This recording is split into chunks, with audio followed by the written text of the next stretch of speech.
Good evening, all of you. Distinguished speakers, respected invitees, members of MMA, partners and friends joining us online and in person here. It's indeed a privilege to extend a warm welcome to all of you to the special launch and discussion of the book, A Sixth of Humanity, Independent India's Development Odyssey by Dr. Arvind Subramanian, the Senior Fellow at the Peterson Institute for International Economics, Washington, and Dr. Devesh Kapoor, Star Foundation Professor of South Asian Studies and Director of Asia Programs at Johns Hopkins. I'm especially delighted to welcome this evening Dr. D. Subbarao, former Governor of Reserve Bank of India, Dr. Soumya Swaminathan, Chairperson MSSRF and former Director General IFMR, Dr. Suresh Babu, Director at Madras Institute of Development Studies. I also wish to place on record our sincere thanks to MIDS for partnering with MMA in organizing this program with the support of CAS. A warm welcome to all the participants from MMA, MIDS and our partner organizations who joined us today, both here at the venue and online. For the benefit of our guests and invitees, allow me briefly to introduce MMA. Established in 1956, MMA has grown into being the largest management association in the country with over 8,000 members and 12 chapters in Tamil Nadu and Puducherry. We are proud that MMA has been recognized as the best management association in the country 15 times in a row, including the latest year, 24-25. Over the past 4 decades, India's economic dynamism and a progressively more capable state have enabled a significant expansion of infrastructure and basic services, even as gaps and challenges remain. Today, as the world's 5th largest economy, with our share of global GDP having roughly doubled since 2000, India's long experiment in simultaneous nation building, state building and market building stands at a very crucial inflection point. The visible successes of recent years also bring to the fore serious questions and concerns that merit careful examination. Recent data indicates that India continues to grow at about 7% annually, making it the fastest growing major economy and supporting rapid advances in physical and digital infrastructure. Extreme poverty has declined sharply, with hundreds of millions moving out of deprivation and multidimensional poverty indicators showing meaningful improvement. At the same time, as we build world-class expressways, airports, digital infrastructure and high-skilled service sectors, there are continuing doubts around the quality of our democracy, the health of federalism and the balance between high-skilled services and broad-based manufacturing jobs. To help us reflect on these opportunities and contradictions, we are indeed fortunate to have with us this evening such eminent thinkers who have devoted their careers to studying India's development trajectory, not only from an academic standpoint, but also from the vantage point of public policy. Along with all of you present here and those joining through MMA's digital platforms, I look forward to a rich and insightful discussion. I would like to once again thank my colleagues on the managing committee of MMA, our members, distinguished guests from partner organizations and viewers from India and around the world who are with us for this program. Wish you all a stimulating and a rewarding evening. Thank you.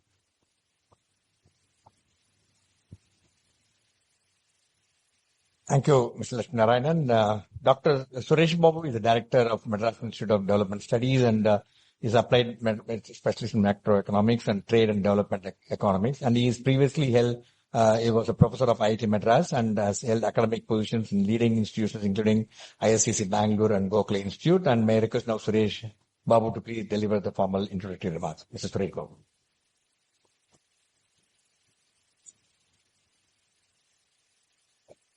Thank you. Good evening and a very warm welcome. Wet, cold evening. Thank you so much for coming here today for this very important event. An extremely important book, A Sixth of Humanity. I have the privilege of welcoming our authors today, Professor Devesh Kapoor, Dr. Arvind Subramanian, Dr. Soumya Swaminathan, and of course, my chairman, Dr. D. Subbarao. Well, I am not going to talk much because authors are here, eminent panelists are here, and my mandate is very limited. What I shall do is to try and provoke your thoughts on what is going to come. So my job is to have a very small curtain raiser on what is going to come from Dr. Arvind and Dr. Devesh Kapoor and the panelists. So I shall do that by reading perhaps the concluding section of the book, which I thought was very, very important for our discussions today. I'll start.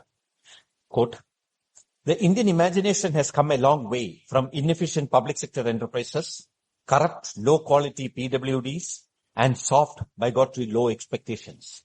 The aspiration now, even if not the achievement, is to build world's best, biggest, tallest, fastest, whether it be statues, idols, temples, bullet trains, train stations, airports, payment systems, or commodity exchanges. Yet, this revolution of rising, even mutinous expectations will be frustrated and turn dangerous if the national project obsesses with the past that can never be settled to the neglect of the only object of collective agency, namely the future, India's and the world's, that can be rendered promising, especially for its youth. India's real achievements of democracy, order, federalism, and nation building should not be squandered. Averting that tragedy is the matter of collective urgency. Modicum success will allow a sixth of humanity, nearly 1.5 billion aspirational and entrepreneurial Indians to take up the important task of seizing and shaping that future." The book ends here, and I'm also going to end my talk here. So this is just a kind of a very small paragraph of this very important book. I think there will be a formal release, so I don't want to race it and show. I'm sure all of you would have seen. There is also a counter outside from where you can buy this book at a discounted rate with author's signature today and only today. So please take advantage of that. And once again, I thank the authors as well as our distinguished panelists to accept our invitation and to come to Chennai and to talk about this book, and above all of you to have assembled here today. Thank you.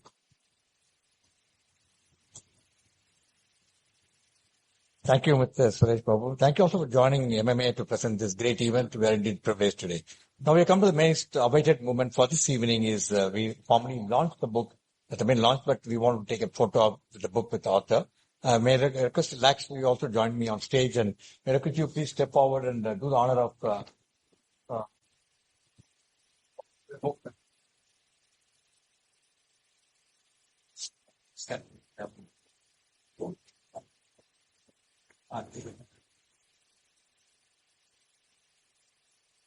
Yes.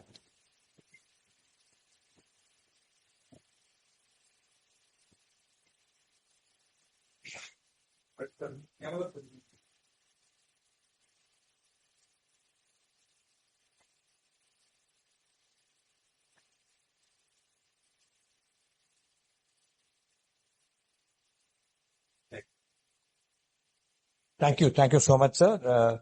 Now we have come to the most awaited address by the authors. Before I formally invite the author, Mr. Dr. Devesh Kapoor, to please then Arvind Subramaniam. May I have the area of the distinguished panel for this, the author and the panel.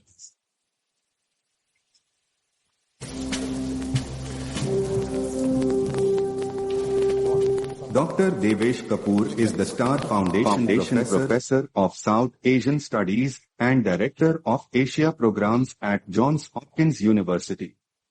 A leading scholar of South Asian politics and development, Dr. Devesh previously served at the University of Pennsylvania, the University of Texas at Austin, and Harvard University, and is widely recognized for his award-winning research on migration, development, governance, and higher education. Dr. Devesh holds degrees from IIT Varanasi, the University of Minnesota, and Princeton University.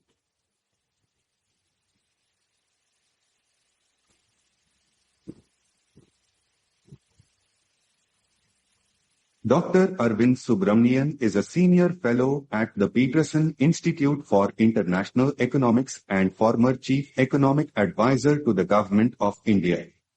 Dr. Arvind has held academic and policy positions at Brown University, Ashoka University, the IMF, and the Harvard Kennedy School, and continues to advise the government of Tamil Nadu. A widely published economist and acclaimed author, Dr. Arvind holds degrees from St. Stephen's College, IIM Ahmedabad, and the University of Oxford.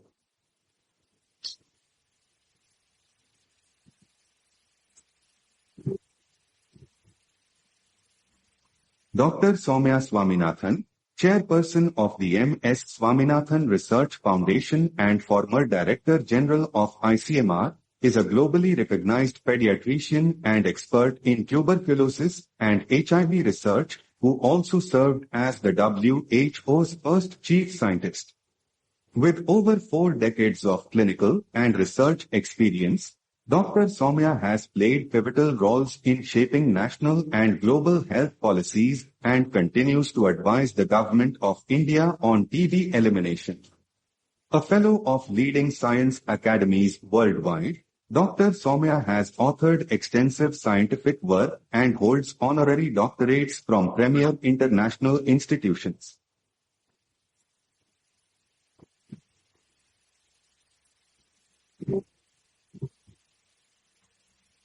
Dr. Duburi Subbara, Chairperson of MIDS and former Governor of the Reserve Bank of India, has held senior leadership roles including Finance Secretary to the Government of India and Secretary to the Prime Minister's Economic Advisory Council.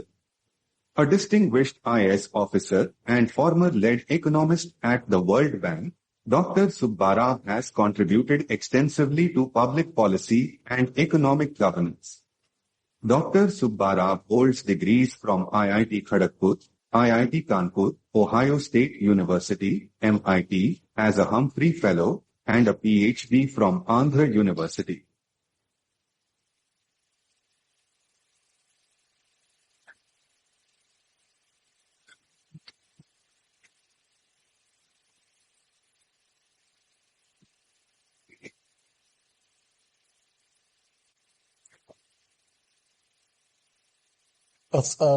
As they load the PowerPoint, first of all, good evening, everyone.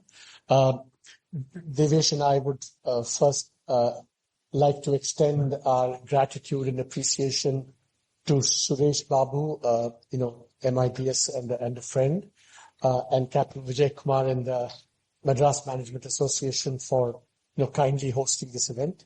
Of course, we're thrilled and delighted to have two such distinguished panelists, Dr. Subbarao and Dr. Swaminathan. And of course, thanks to all of you who have braved the weather to come and attend this session. So thank you all very much. What we'll do is Devesh and I will share and just give you a sense of the book, and then we can have discussion following that. The book, as you can see, is what it is. It's a book that is very big. It has 19 chapters. It covers a lot of material. We try and be interdisciplinary and comprehensive. There's a lot we try and do in the book. But today what we thought we'd do is, out of the 19 chapters, we thought we'd focus on 4 chapters, largely because these 4 chapters, maybe even more, who have more expertise than Devesh and me, are the panelists themselves, on banking, on fiscal policy, and of course on the whole human capital spectrum, where Dr. Swaminathan is an expert in. So we'll give you a presentation just based on these 4 chapters from the book, give you a sense of what we're trying to say here, and then we can have comments from Dr. Subbarao and Dr. Swaminathan. The 4 chapters we're going to cover are joint family banking, which is a very expressive term used by former Governor Y.V. Reddy to describe public sector banks in India. Then we'll talk about the fiscal state. We talk about the fiscal federalism arrangements, and then human capital. So these are the 4 chapters we focus on. The first thing to note about public sector banks in India is that they've earned consistently low returns after nationalization.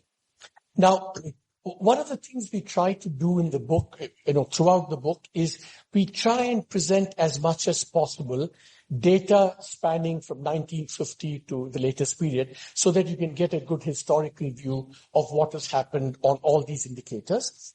Here we calculate a measure of performance of public sector banks, which is the return on assets.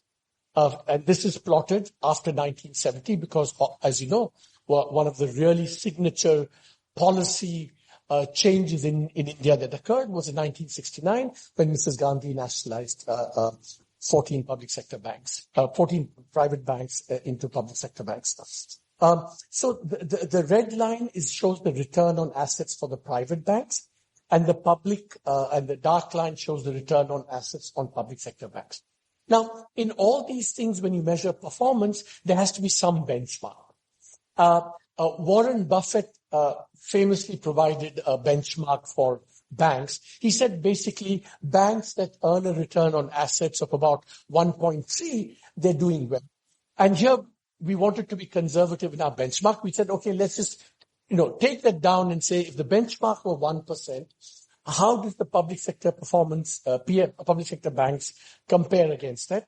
And what you find, of course, is on average over the 55-year period that we cover, public sector banks earn a return of about 0.3%, which is well short of the 1%. And if you think that the 1% benchmark is too stringent or too tough, we compare it against the private sector banks, which on average earned about 0.8%. So big difference between public and private sector performance. One of the things we say in this chapter is that, this is the kind of assessment of public sector banks that was never really attempted by Indian policymakers over a long period of time. The same thing also for public sector enterprises, which were, of course, much bigger. And part of what we try and say in this book is that why is it that if performance was so consistently poor, why was there not an active, intervention or thought on the part of the government to exit from this? So one of the themes of the book is that, getting into the public sector was not an unreasonable choice given the state of the world, given the ideology in the 50s and 60s. But once it was established that, the performance was consistently poor, there were not very many efforts to actually exit from this, say via, privatizing some of the public sector enterprises or the public sector banks. Now, part of the problem, of course, is that this sort of analysis is seldom really done with any great scrutiny, because once you say public sector and say this is the return, people say, but no, public sector, it has this objective and this objective and this objective. You have to take the overall picture. And so once you start doing that, it just blunts any accountability. And that's why, the idea of a joint family enterprise of public sector banking, because nobody knows what the other members of the family are doing, and there's not really any accountability. Because we calculate that if the public sector banks had done what the private sector banks did, every year, the central government could have spent 25% more on infrastructure if the public sector had done at least as well as the private sector. Now you might say, no, but public sector private sector is unencumbered, and therefore this is not a fair comparison. But actually, if you look at it, the onerous regulations in the banking sector, two key ones being priority sector lending, which is that you have to spend a certain share of your lending to small-scale enterprises, agricultural sector, export sector. Those regulations were applied equally to the public sector banks and the private sector banks. Similarly, that banks were forced to hold government securities, what's called the statutory liquidity ratio, was imposed equally in the public and private sector banks. Now, we're not saying that a strict private-public comparison is totally appropriate because public sector banks were encumbered otherwise. But still, at least the notion that this should be the starting point for a discussion of what action should be taken was kind of seldom undertaken in India. The other consequences of what happened in banking was that a lot of the functions or the tasks that were imposed on banks, essentially, what we call stealth taxation, which is holding government papers, the statutory liquidity ratio, or redistribution, which is the priority sector lending, state capitalism, which is lending to the public sector enterprises. So what you see is that essentially from about 1970 to 2023, these were the predominant activities, or forced to be the predominant activities of the public sector banks. And as a result, the credit available to the private sector, which is the blue line, was went from about 8 to 25% of GDP.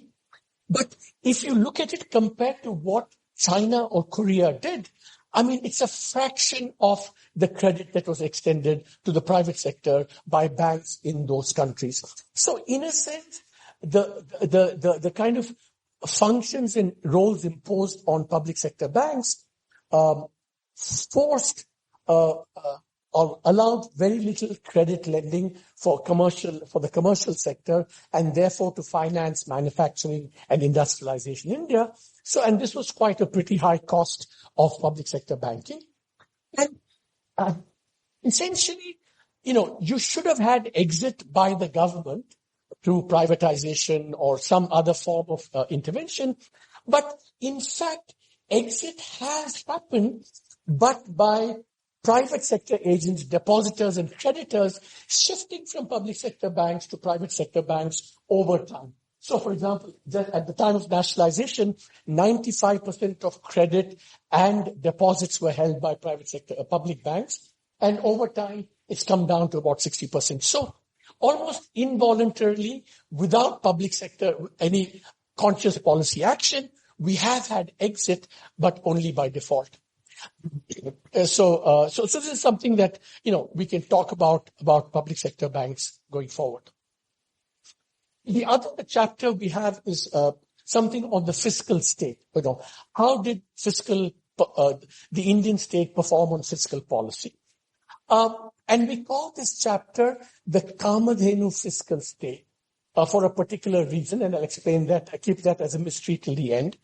The first thing that strikes, and this just came as a surprise to Devesh and me when we did this, was if you look at the average fiscal deficit of central and state governments and average it over 1990 to today, about a 30-year period. And remember, this is the period that India grew very rapidly, amongst the highest in the world. During this period of actually high growth, India's deficit was almost the highest amongst comparator countries. So India's deficit on average exceeded 10%. And if you add in some of the other activities of the state, like lending to public sector enterprises, it's even more. So on average, every year, the Indian state has, deficit of 10 to 12%, which is basically means that the Indian state is very weak fiscally and always vulnerable as a result of that. Now, so the two questions we ask in this chapter is, why did this happen? And second, if this happened and India was so much worse than other states, why did India not have repeated crises like other countries like Pakistan, Turkey, Brazil, Argentina, which had much lower deficits than India, and yet those countries experienced repeated financial crises and India didn't. Most famously, after 1991, India has never had a major financial crisis. It had a near crisis in 2013, but has never had a major crisis, whereas all these other countries, many of these countries had much lower deficits and yet were much more crisis prone. So to the first question of why India had this high deficit is what we call the Kamadhenu fiscal state. Basically, after Kamadhenu, it basically, this Kamadhenu state, it suckled all manner of constituencies in India. And we say that this is possibly because of democracy, because the beauty and both the beauty and the challenge of Indian democracy is that, we think that India is kind of driven by particular interests, the government employees, farmers, corporate interests. But actually, if you look at it, these are important vested interests. But actually, almost any interest group in India, it can create a clamor for help from the state, and it will get rewarded by the Indian state, either in the form of not being taxed or being excluded from the tax net, or on the expenditure side by being given all manner of subsidies over time. So that's the sense we call this the Kamadhenu fiscal state, that everyone has a right to become a constituency, everyone becomes one. So Indian democracy is like an equal opportunity vested interest creator and sustainer, and the fiscal state responds accordingly. And again, a very surprising thing that we see is that line shows 1990, that after 1991, when India grew very, very rapidly, basically the tax to GDP ratio remained constant. And a lot of this is because every constituency, as I said, was kind of given some, the middle class was exempted from tax, the rich faced no taxation, the poor faced no taxes, landed people who had property faced very limited taxes, rich farmers paid very little taxes, and so on and so forth. And at the same time, you see the red line, you see how expenditures are consistently rising over time. They begin rising after Mrs. Gandhi comes to power and embraces Garibi Hatao and populism. And then, of course, in the 1990s, we get a redistribution. So one of the interesting kind of puzzles, or rather quirks, is that the socialist state in India until 1990 actually was a state which saw rising expenditures, but not, the deficits were actually, as you can see, much lower. Well, I don't have the charts, but basically the composition of spending in this whole period changed from, before 1990, a lot of it was spent on public investment. But in fact, it's only when the economy opened up after 1990, the neoliberal state in India actually becomes the more redistributive state. And that's a kind of interesting quirk that's worth noting. And the last thing about why did we not have crisis? Thing is, we didn't have crisis for a whole number of reasons, which we explore in the book. But we did pay a tremendous silent cost, which is that India's interest payments, again, as you can see from the chart, are amongst the highest in the developing world and emerging market world. So what happened was these high deficits and vulnerability didn't translate into crises, but translated into interest absorbing most of the revenues, leaving, that much less money to spend on development expenditures. And so that's the silent cost we've paid for the vulnerability over time that we've seen in India. In fact, interest payments today are much higher than defense expenditures in India, giving you a sense of how much the vulnerability has cost us. The last, I will say just one thing on fiscal federalism, is that every federal country, transfer fiscal resources from poorer to richer regions. From richer to poorer regions. And that's been true in India as well. But that's part of the national compact, because we want, as a nation, expenditure capability and fiscal capability to be roughly, neutralized across states. We don't want poorer parts of the country to not have the resources to try and attempt spending like in the richer states. So that's been rising over time, and that's part of the design feature of nation building and fiscal federalism. Problem today, what we see in fiscal federalism is shown in this chart. We break up the country into 5 regions: North, South, Hindi, Heartland, East, and West. The lines above are the beneficiaries, those who get more by way of transfers than they contribute to the tax kitty, as it were. And you can see that the largest beneficiary, we're leaving aside the Northeast and J&K, which get much, much more than this. We've left that aside, just looking at peninsular India, as it were. You see that the biggest beneficiaries are the Hindi heartland and the eastern states, West Bengal and Odisha. But the interesting thing is, who are the donors as well, the donors or the contributors to this, i.e. those whose contributions exceed transfers. What you find is that although the clamor about unfair fiscal transfers is most evident and most shrill coming from the southern states, and that's the red line, it turns out that the biggest contributors are not the southern states, but the western states of Gujarat and Maharashtra and Haryana in the north.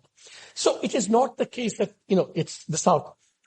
But the problem of fiscal federalism, if it can be summarized, and I'll hand over to Devesh, is that as you can see these transfers, I think, as I said, all countries have transfers between rich and poor regions. But the problem in India, what's happened is that because of divergent performance between the poorer states and the richer states, it's not the level of transfers that's a source of concern, but that it's been steadily rising over time. As you can see, the beneficiaries are going up. The contributors are also going up in terms of the contributions. So essentially what is happening is the sense that even though the Hindi heartland and states are underperforming by way of lower activity, etc., are consistently underperforming, the fiscal transfer mechanism is not incentivized to penalize that underperformance and reward the performance. So the contributing states, especially the South, feel that, despite their better performance, they are consistently having to cough up resources for the poorer states. And it's that sense that it's open-ended and rising and seeming to feed these perverse incentives that I think is at the heart of the problem and the discontent, the political discontent that we see amongst the southern states. Let's stop there and hand it over to Nilesh.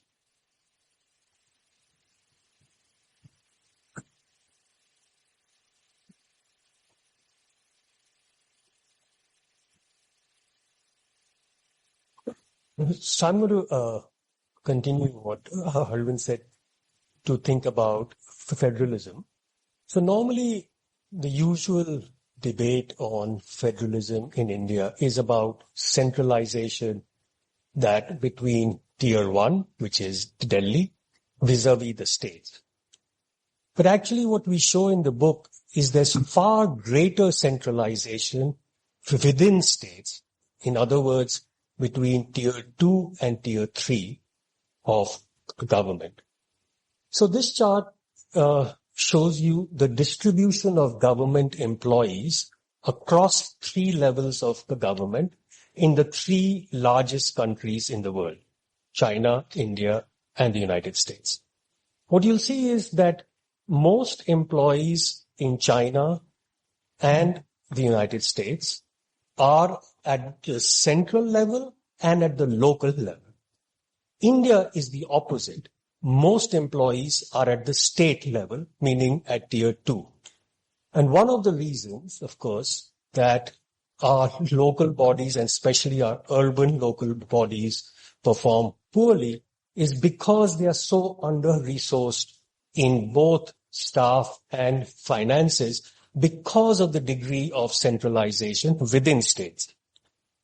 Now, why that matters is, if you look at federal systems around the world, right, the average subnational population size is usually sort of under 10 million. The exceptions are China and India. However, China, of course, has far greater decentralization to its third tier compared to India. So not only do we have much larger subnational units, but the subnational units are much more centralized than any comparator country around the world, which is why one of the engines of growth, which is these sort of urban areas, cities, that has really underperformed because of lack of resources. And you can see this when you look at revenues of third tier. And again, we compare revenues from land taxes in China and in India. You can see that revenues from land taxes in India have basically been flat and are a fraction of what they are in China. And that much bigger source of local revenues allows urban bodies to, of course, have more investment in the sort of urban infrastructure that helps cities to thrive. Now, the other point, and this is our sort of last slide, is about human capital. And we asked sort of two questions. Why were human capital outcomes poor in the first 4 decades after independence? And when things did improve subsequently, why did they improve on some parameters of human capital, but not in others? So this is just one way of thinking about it. And so some of you know the Human Development Index is an index that incorporates education, health, and per capita income. It was developed by the UNDP. And what this chart shows is India's ranking on that index amongst all countries in the world. So in 1950, India's rank was 63.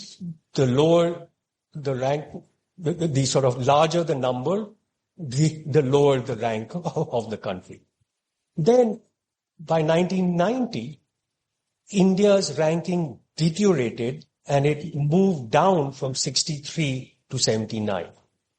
After 1990, Sarva Shiksha Abhiyan and other schemes, gradually India's position has improved. But even now, it's still ranked, 69 among all countries in the world. So it has undoubtedly improved in the past few decades, but it's still a pretty low ranking in the Human Development Index. Now, this chart, what it shows you is that these improvements differ on different aspects of human capital. So the graph, which looks at infant mortality, so you can see that India's ranking was 74. It again deteriorates to 76. Now it's improved to 63. It's still, Bangladesh does better than India.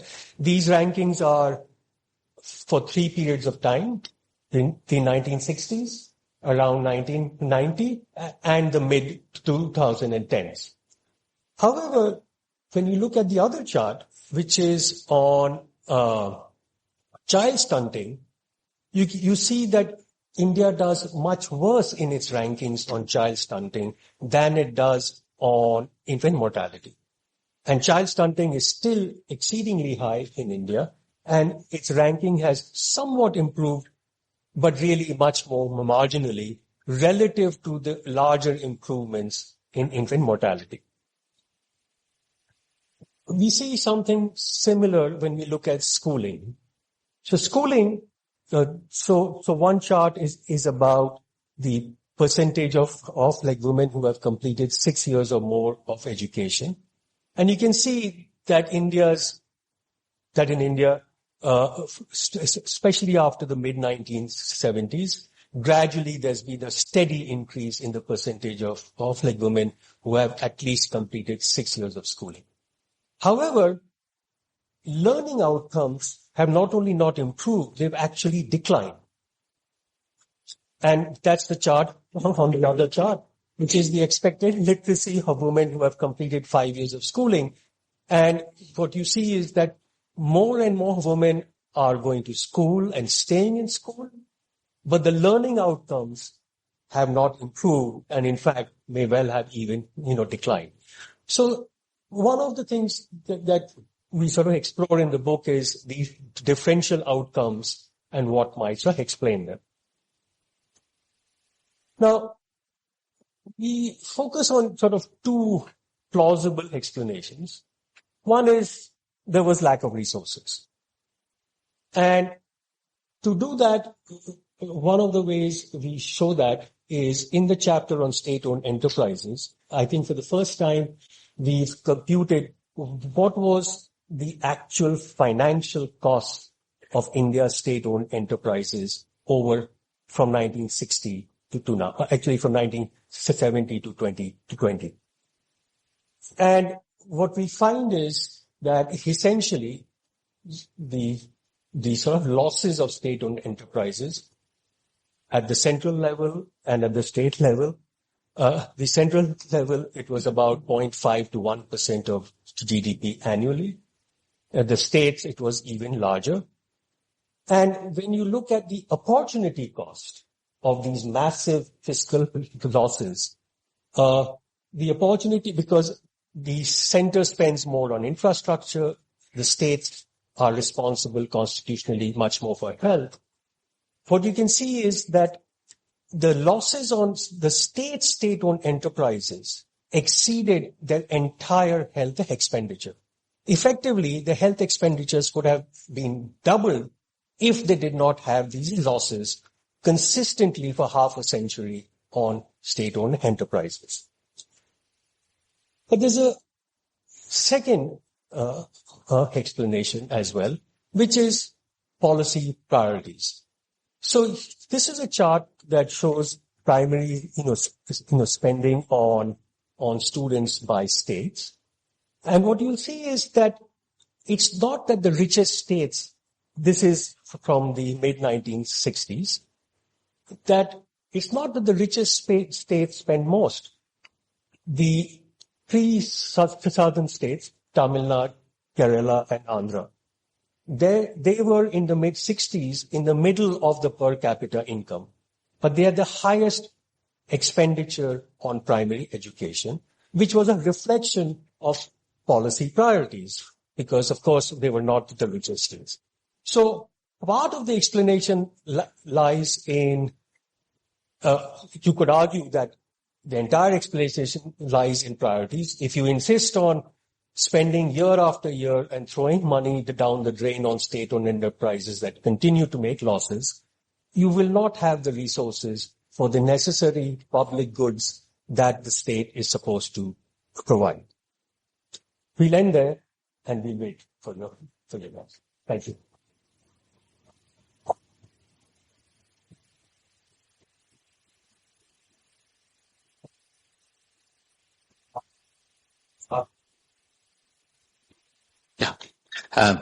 Thank you very much. And that was a quick run through of some of the selected themes of the book. And I think now the stage is set for comments from our panelists. We will go in the order. May I now request Dr. Soumya Swaminathan to offer her comments?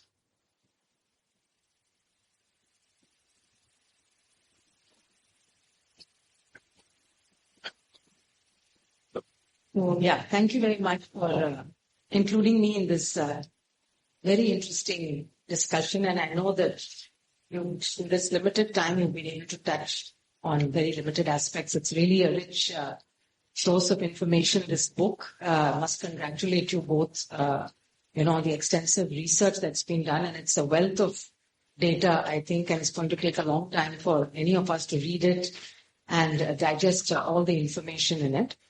Thank you also for presenting some of the highlights.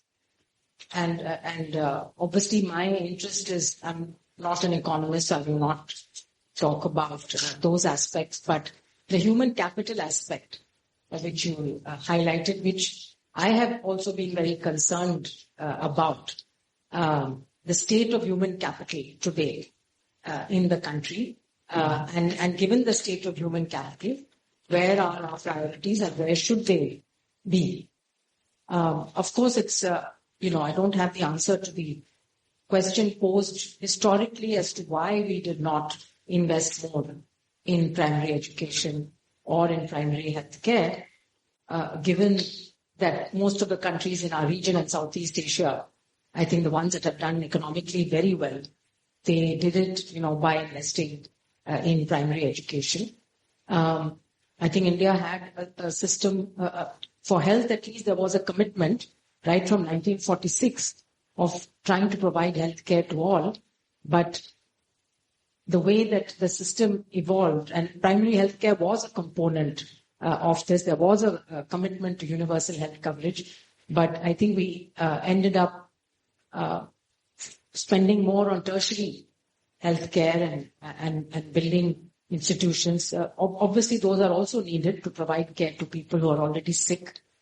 I often give the example of Thailand, where I think it was in the early late 90s, where a political party who was actually convinced by public health people and by doctors who have been working in the community. So Thailand had a tradition of doctors interested in primary health care who actually went and stayed in villages and really focused on and living on very poor conditions along with the people and providing health care. They were able to convince a political party to put in their election manifesto what they called the 30 baht scheme, which was at like 30 rupees a year. If you pay, you basically get universal health coverage. But at that time, they also took some difficult decisions, which was that in the next budget, after they came to power, they actually stopped all investment in building bigger hospitals. And they put all their investment for the next 10 years into strengthening their primary healthcare system.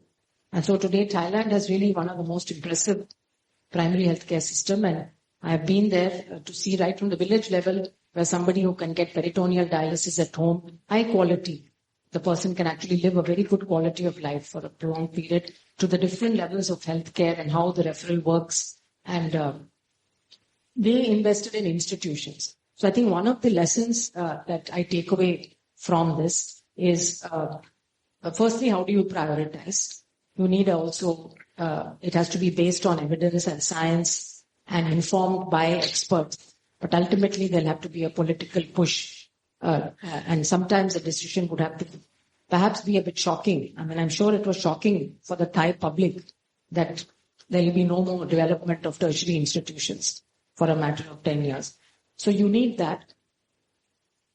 And you also need to be tracking and monitoring what is happening to your data and what is a trend.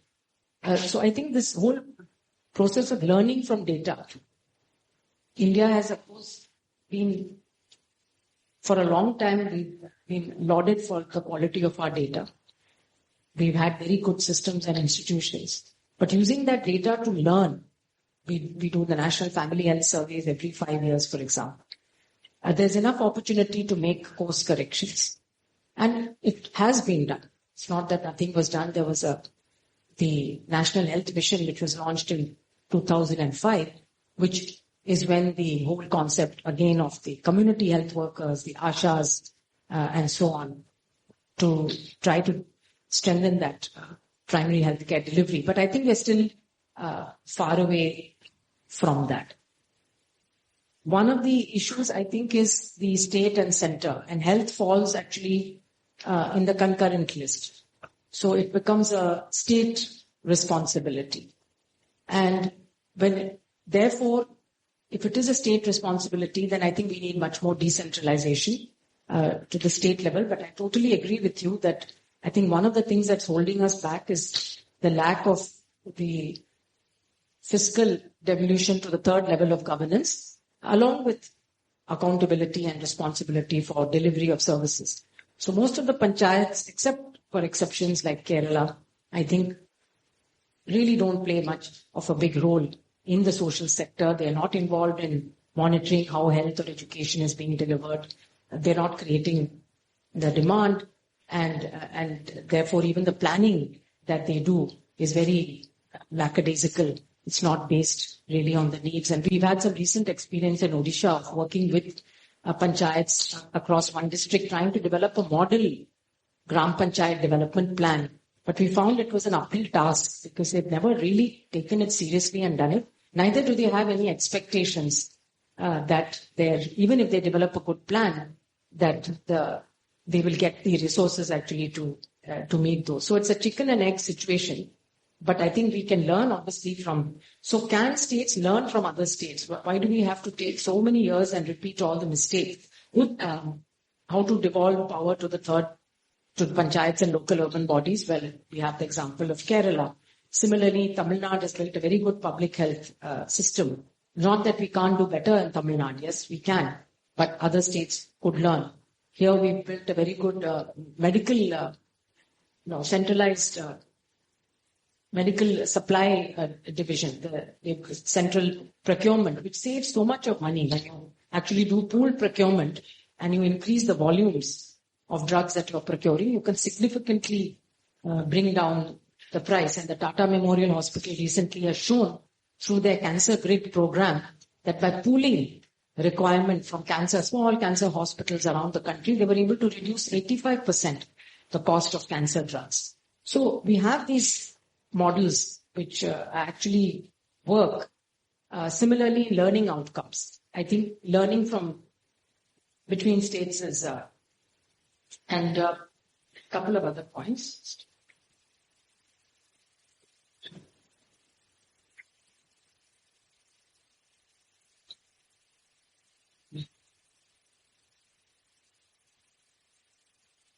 I was talking about institutions, and I think it's extremely important that we do not just a scheme-oriented, program-oriented approach, and if we feel that things are not well, okay, just scrap this scheme and launch a new scheme. I think that we have seen doesn't really help. You need very strong institutions, whether it's regulatory system, our regulatory institutions really need to be strengthened much further. India is a pharmacy of the world. And if we have to keep that reputation of being the pharmacy of the world and do even better, then unless our central drug controller regulator is considered the best in the world, WHO does have a ranking system for regulatory agencies. And we're not at that top tier level yet. And therefore, for people to have faith in our safety and quality of our drugs and vaccines, we have to obviously have a very strong regulatory system which has to be science-based. Similarly, the food safety regulator. Today, I think unhealthy food is one of the big risk factors for health. If our food safety regulators are not implementing strictly the front of pack labelings, taking action on advertising against, anybody can advertise anything today and claim anything. So unless there is a strong regulator who actually takes action, you will continue to see the increase in unhealthy food and having an impact on our health, obesity, and all of these things. So institutional strengthening is important. The second thing is preventive care as well.